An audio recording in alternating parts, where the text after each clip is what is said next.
Essa é minha casinha bonitinha, minha salinha bonitinha, meus quadrinhos bonitinhos, minha mesa bonitinha, minha capinha bonitinha. Você entendeu que não tem buraco de vidro essa bosta? Olha aqui. Os quadros dos meus primos ali, ó. Tem buraco de vidro essa bosta. Toda vez que eu vou uma live, um vídeo, não sei o que. Tem um ratinho lindo pra vocês.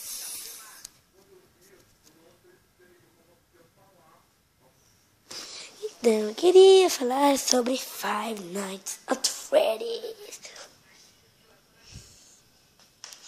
Então, nós podemos começar a levantar uma teoria.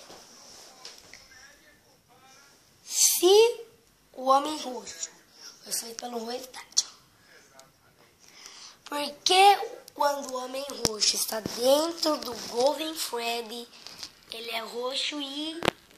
Por que existe o Golden Freddy? Porque a quinta criança decidiu entrar nele.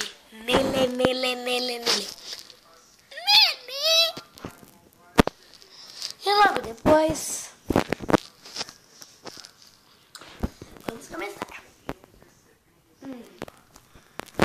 A quinta criança viu aquela pessoa, aquela coisa que matou ela como um Freddy dourado, não um Freddy roxo.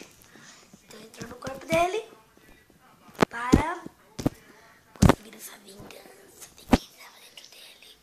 Então eu não posso dizer mais nada porque eu não tenho muito tempo de vídeo. Tchau!